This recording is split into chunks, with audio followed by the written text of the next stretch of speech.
I'm excited to welcome you to yet another theme of my podcast, Inner Compass Conversations. It's a space where we explore the journeys of self awareness, resilience, and growth.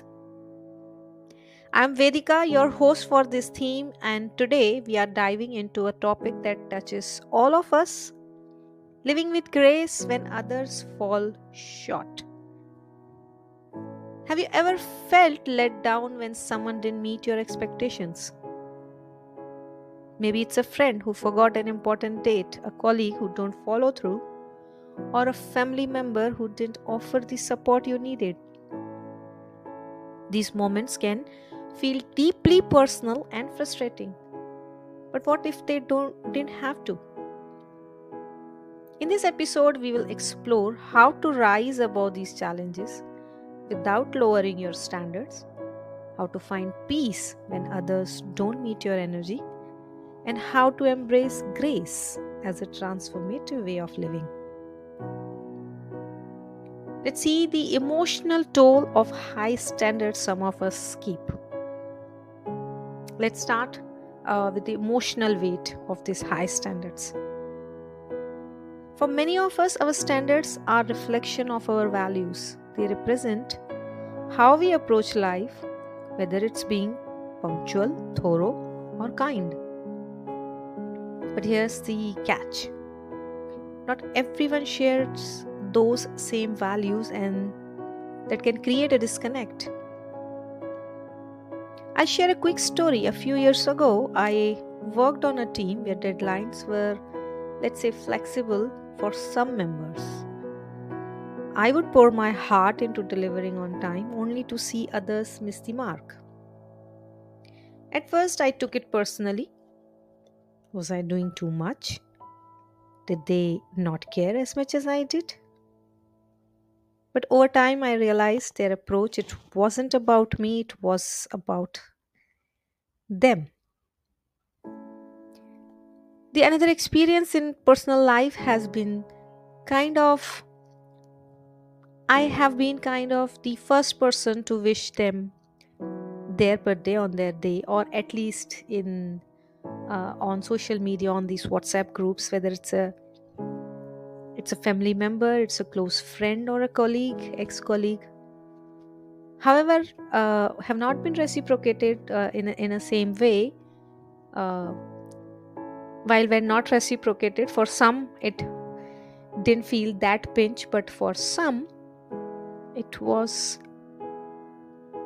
devastating for me. Recognizing this, so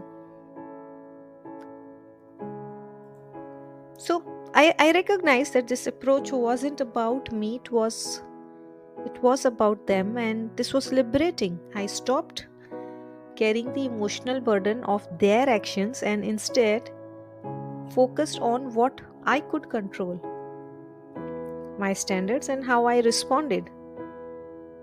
This shift wasn't easy, but it was powerful.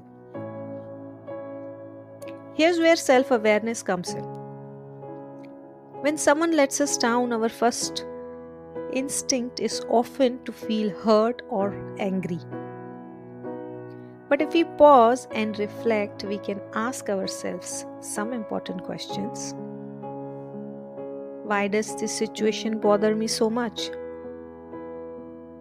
Am I attracting too much of my happiness for others' behavior? Am I attaching too much of my happiness to others' behavior? How can I create a response that protects my peace?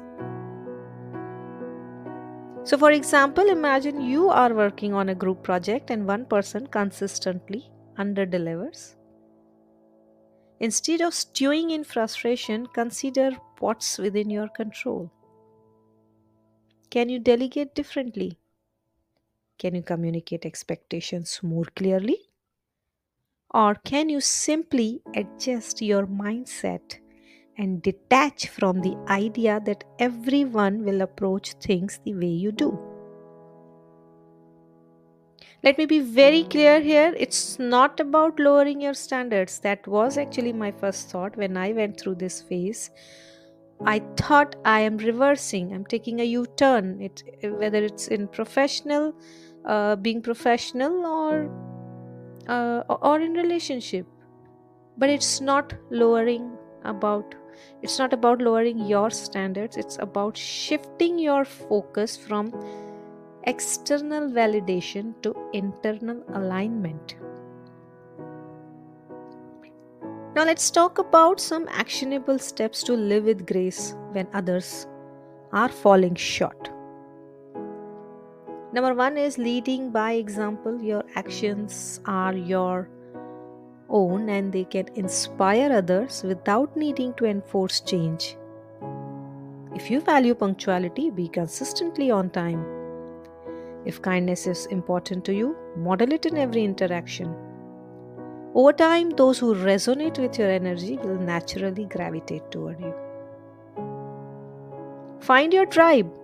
Surround yourself with people who uplift and align with your values. This doesn't mean cutting everyone else out. It just means that being intentional about where you invest your energy.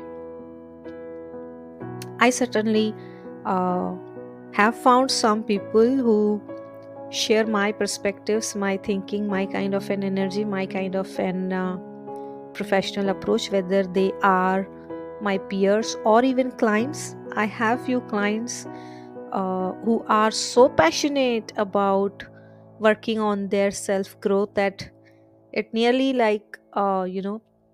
it drives me to work with them. Uh, it's so liberating. It's so contentful actually. And think of it this way, that you wouldn't plant a sunflower in the shade and expect it to thrive. So choose environments that nourish you. Set healthy boundaries, and I mean it. These boundaries are for you, not for others.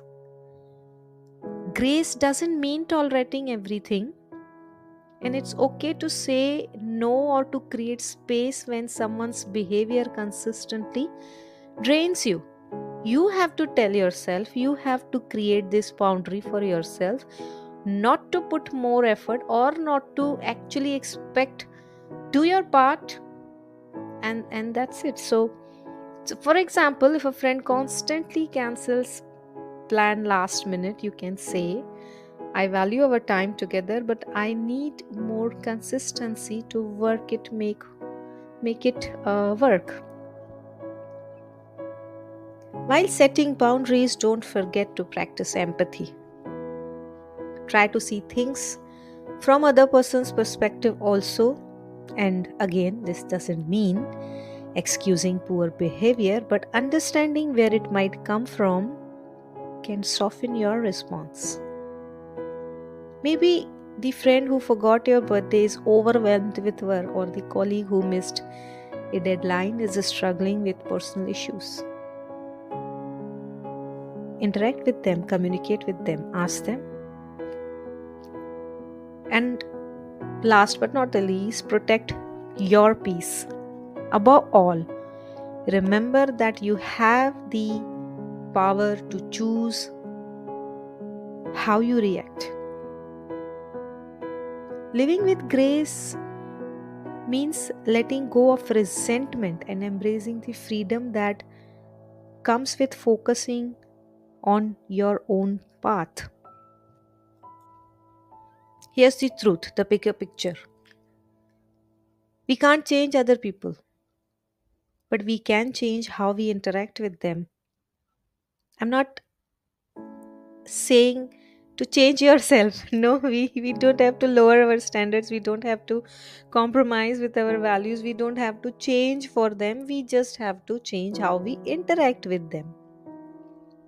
Grace isn't about ignoring faults or pretending everything is fine. It's about choosing to rise above, to live with intention, and to protect our peace. It's also about balance. Hold space for those who add value to your life and compassion for those who fall short. Not everyone will match your energy, and that's okay. Your journey is about staying true to yourself while navigating relationships with wisdom and care. If you ever felt drained by unmet expectations, I invite you to reflect on these ideas, journal about your values, set intentions for how you want to interact with others, and most importantly, be kind to yourself in the process. Before we wrap up, let me leave you with this. Living with grace is an ongoing journey. It's about embracing your strengths, letting go of what you can't control, and building a life aligned with your values. If today's episode resonated with you, I would love to hear your thoughts. Let's connect for a conversation where we can explore challenges and help uncover some new paths forward. Whether it's managing expectations, setting boundaries, or finding clarity, I can offer you a coaching conversation to support you. And let me thank you for joining me in my next this theme called Inner Compass Conversations. I intend to have these inner conversations which can act as a compass to live with grace. Remember, the journey to grace starts within. Until next time, stay true to yourself and keep growing with purpose.